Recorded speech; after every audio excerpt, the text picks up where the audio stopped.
We're very fortunate today to have a graduate of the program, James. Do you want to go ahead and come up? He's going to share his story with us.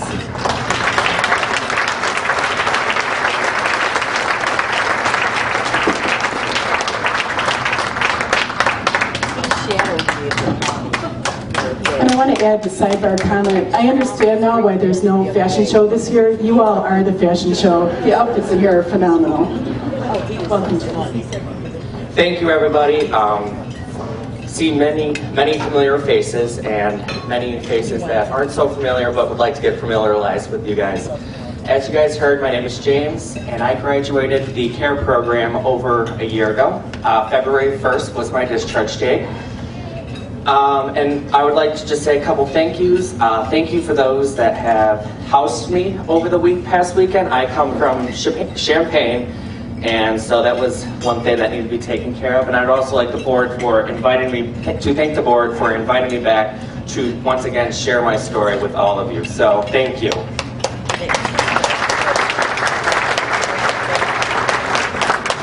So as you guys know, my name is James, and I'm going to be 20 in less than 2 weeks. And a year ago, I was living just 2,000 feet from the CARE, from here at the CARE residential facility at One Hope United. Just let me share a little bit about my life and how I come to live at One Hope United and what I did in that year that I was gone. At the age of 3, I was moved from the biological family of the Hills house in Rockford, Illinois. I was separated from 2 of my older sisters that are now living with a loving, caring family in Rockford. I went to live with the foster family. Even though I do not remember quite so much about the foster experience, I thought it would be the best thing for me. But that was until me and my two sisters and I got adopted to a family in Rock Grove, Illinois. In that house, I experienced a great range of abuse that ranged from physical, mental, emotional, and the worst of all, sexual abuse. The physical abuse was just more than spanking. It was the constantly hit in the face, hit with numbers of items from belts to wire hangers, and had things thrown into my face. I was thrown into walls and slept into a room without heat. I have scars to prove it. Besides the physical abuse, it was also very, very mental. When I was getting trained, as my adoptive parents called it, I was not allowed to look at anybody in the eyes. I still cannot look into anybody in the eyes. When people ask me about it, I have to tell them the reasoning why I can't. I was locked in my room for many days at a time, forced to go to the bathroom outside in my closet or out the window. Meals, if any, were constant peanut butter sandwiches. So what I did is I ate the best thing that was there, paint chips with lead in it. My teachers tried to help, and I praised them for helping, but the system did nothing. I finally left that abusive house by way of saying things like, I'm gonna hurt you, I'm gonna hurt myself, just to leave that abuse. But I still feel guilty that I left my 2 other sisters in that house. That is when my adoptive parents took those 2 sisters down to Florida and left me in Illinois to be put once again back into the system at the age of 13. That's when I ended up in a shelter for boys in Palatine, Illinois. I later contacted one of my sisters that had contact with another sister in Florida and said the abuse did not stop with me. I called the Florida Abuse Hotline with as much information as I had available.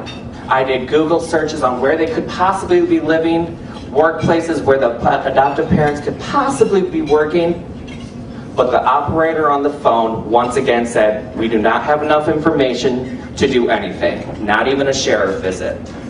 Once again, let down. After that, I went to another foster family in Rock City, Illinois. That is when I started acting out in anger, imitating the behavior of my foster brothers. It is an unfortunate fact that due to anger and frustration, the abused often becomes the abuser.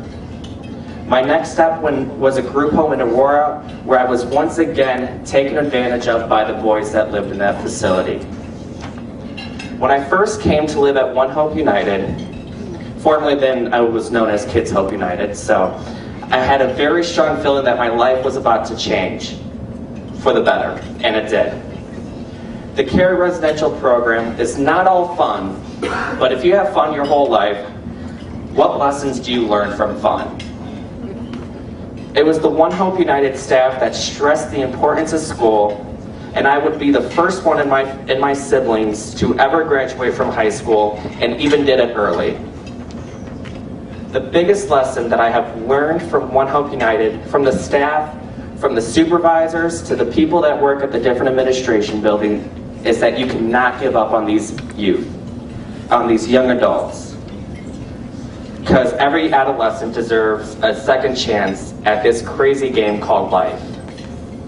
I'm currently a mass communication major and along with a social work major at Parkland Community College up in Champaign. And I'm also part of a DCFS funded youth advisory board where I educate and advocate for all youth in care. And when I say all youth in care, and back in 2004, the DCFS in Illinois and the state legislators at that time were just signing a bill called the Sibling Bill of Rights, which guaranteed sibling visitation throughout the whole state of Illinois. Sadly, in 2011, there are many, many states that do not have that as a law. I'm working with the youth in Hawaii and on many, many phone calls with their youth advisory board to try to urge their legislators to make this a bill. I would love to see it brought up on the federal level, on the federal Senate, to make this a federalized bill, because all youth deserve to see their siblings if they have any.